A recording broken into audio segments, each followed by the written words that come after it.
में आज हमारी मदद करेंगे। Atul, good morning.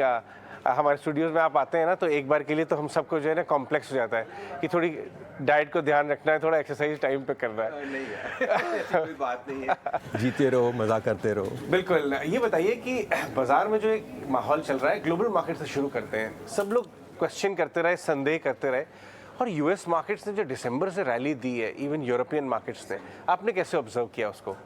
आपकी बात बिल्कुल सही है।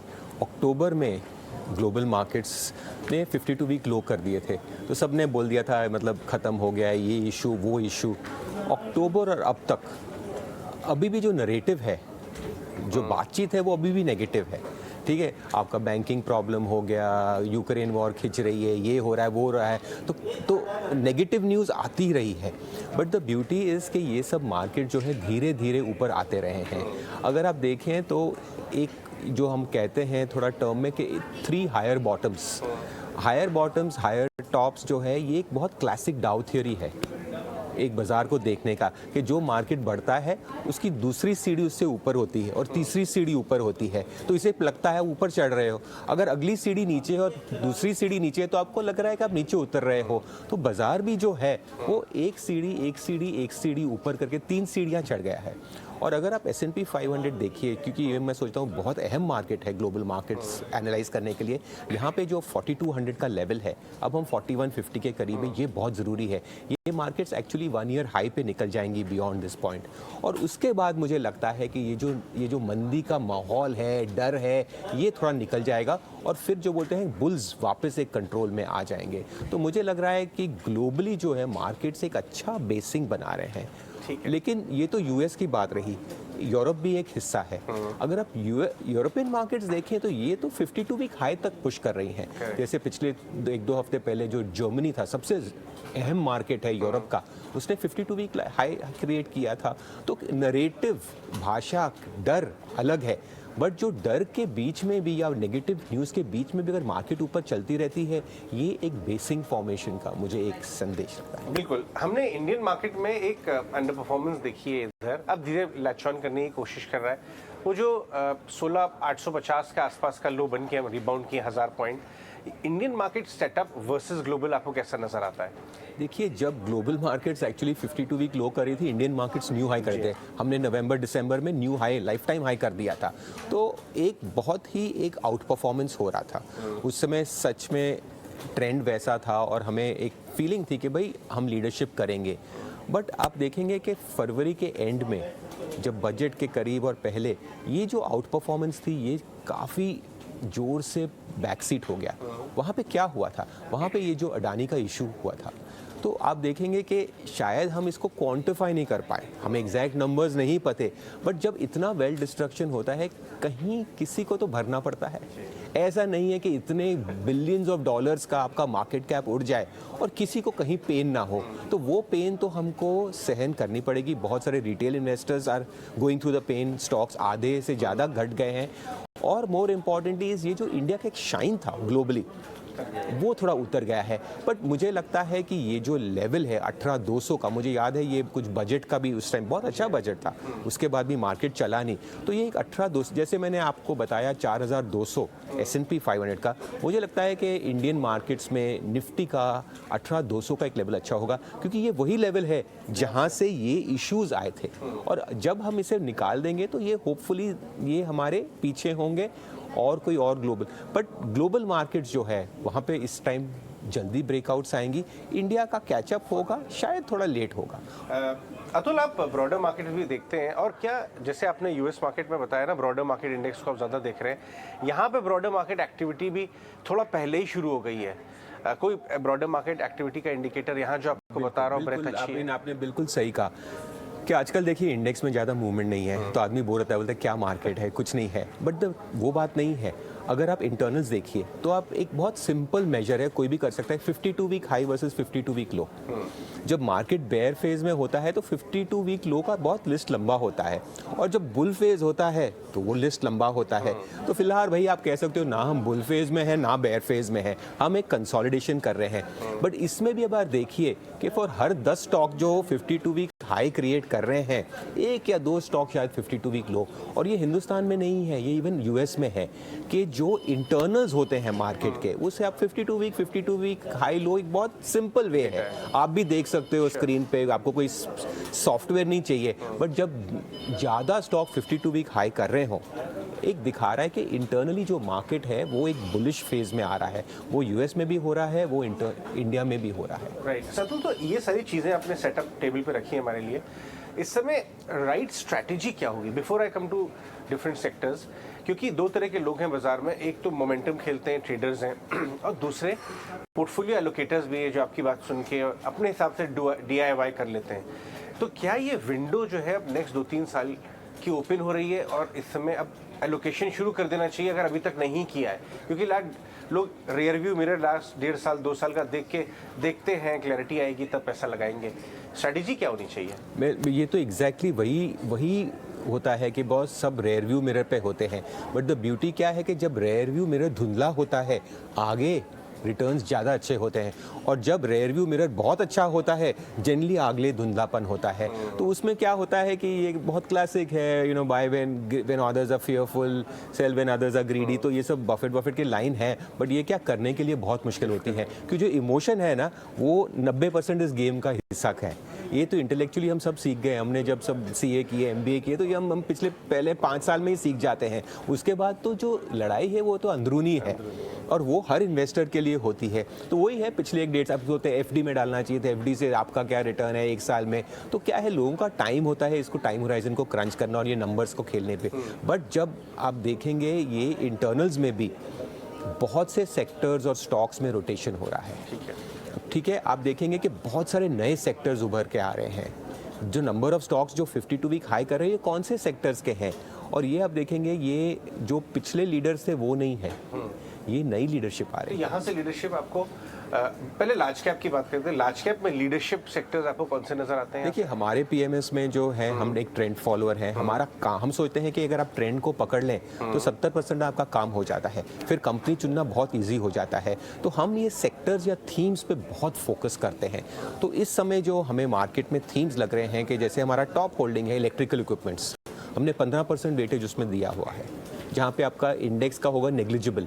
हमारा काम इंडेक्स को पकड़ना नहीं है, तो फिर आप ETF में पैसे लगाइए, हम उसको बीट नहीं कर पाएंगे। But as a portfolio manager हमारा काम है उसे आउट परफॉर्म करना, और इसीलिए हमें एक डिसोसिएट या अलग से एक एलोकेशन करना पड़ेगा। तो हमको इलेक्ट्रिकल इक्विपमेंट बहुत अच्छे लगते हैं। इसमें इलेक्ट्रिकल इक्विपमेंट में कैपिटल गुड्स भी आता है, मिड टियर या कैपिटल गुड्स एक बहुत बड़ा एक जैसे हमारे इंडेक्सेस हैं, बट उसमें भी थीम्स हैं।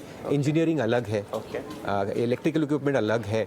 तो ये सब जो है जो एक बेसिक, और ये सिर्फ हिंदुस्तान में नहीं है, ये ग्लोबली आप देखेंगे US में भी इंडस्ट्रियल्स आर आउट परफॉर्मिंग।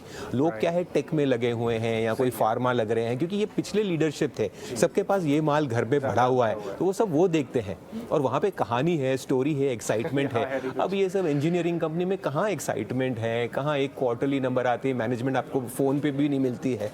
तो ये सब जो है, और इन्होंने 10 साल तक कुछ नहीं किया, तो ये जो है ये बहुत अच्छा सेटअप होता है। Under performing for long period of time, under ownership, lack of interest, lack of clarity, और बहुत सारे जो इनमें कंपनीज हैं वो 10 साल का जब मंदी चलती है तो बंद हो जाते हैं, हैंडफुल जो है रह जाते हैं। तो आई फील कि ये सब सेक्टर्स में वापस जो है, एक बैंक्स में भी देखिए, मुझे भी लगता है कि जो इंडस्ट्री फेसिंग बैंक्स हैं वहाँ पे ज़्यादा इंटरेस्ट है, कॉर्पोरेट बैंक्स है। तो मुझे लग रहा है कि ये जो रैली आएगी, this is going to be industry facing, this is going to be corporate banks, this is going to be engineering, this is going to be defence. अच्छा, डिफेंस की बात करें, डिफेंस में हमने एक बड़ा वैल्यू क्रिएशन का राउंड देखा, लोग मिस कर गए, समझ नहीं पाए, महंगे थे वगैरह वगैरह, और साइडवेज चला गया।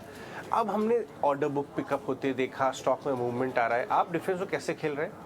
मुझे लग रहा है कि ये जो एक सेक्टर है जहाँ पे एलोकेशन बहुत कम था, तो ये तो अभी तो लाइमलाइट आया है। ये सेक्टर प्रॉमिसिंग तो 10 साल था, लेकिन कभी पैसे नहीं बने और कंपनीज ने परफॉर्मेंस नहीं किया। पर मुझे लगता है जैसे जैसे परफॉर्मेंस आएगा, एक तो ऑर्डर बुक है वो तो दिख ही रही है, गवर्नमेंट ये जो इंडिजिनाइजेशन है बहुत जोर से कर रही है और ऑर्डर्स भी आ रहे हैं, बट जैसे इनमें प्रॉफिटेबिलिटी बढ़ेगी मुझे लगता है कि ये एक सेक्टर उभर के आएगा। और आप देखेंगे कि जब भी गवर्नमेंट पास्ट में डाइल्यूशन करती थी इक्विटी की, ये शेयर घट जाते थे, लेकिन अब ऐसा नहीं हो रहा है। गवर्नमेंट डाइल्यूट कर रही है।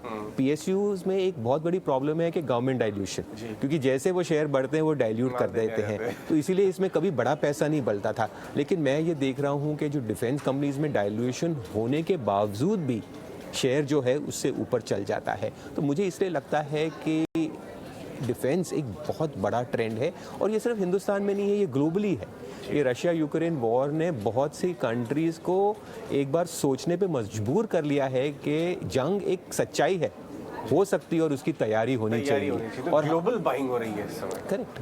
तो उस हिसाब से ये एक बहुत बड़ा थीम जो प्ले आप कंज्यूमर और एफएमसीजी की बात कर रहे थे, यूजुअली कोई बात कर नहीं रहा है आजकल उसकी, क्योंकि प्रेशर नहीं। आप देखें एफएमसीजी इंडेक्स एक सेक्टर था जिसने पिछले हफ्ते वीकली क्लोज पे लाइफ टाइम हाई किया। तो ये लोग आईटीसी लेड है या और भी? आईटीसी बहुत ज़रूरी है, बट मुझे लगता है कि काफ़ी सारी दूसरी कंपनीज भी हैं जो फूड रिलेटेड हैं एट्सेट्रा। ये सिर्फ ज़्यादा पर्सनल केयर पे नहीं है, बट एफएमसीजी में बहुत, मेरे ख्याल कि फूड ये जो है ये बहुत इंटरेस्टिंग एरिया है। और ये अगेन मेरा क्या है, मैं ग्लोबल जो भी हिंदुस्तान में हो रहा है मैं उसे ग्लोबली कंफर्म करता हूँ कि भाई ग्लोबली ये ट्रेंड है, बिकॉज कोरिलेशन रहता है मार्केट्स में। इन्वेस्टर्स जो हैं वो दोनों एरियाज में खेलते हैं। आप कल भी देखिए यूएस में 52 वीक हाई पे चिपोटले चल रहा था, यम ब्रांड चल रहे हैं। तो ये जो फूड रिलेटेड जो एक्टिविटी है, एफएमसीजी है, इसमें भी बहुत एक्टिविटी है। आई मीन आप अपनी ज़िंदगी देख लीजिए ना भाई, आप दो चीज़ों में आप देखेंगे इतना डिमांड है। एक तो है ऑर्डरिंग, खाना, बाहर का खाना, कितनी बार हम ऑर्डर करते हैं, कितना खाते हैं, और दूसरा है ट्रैवल।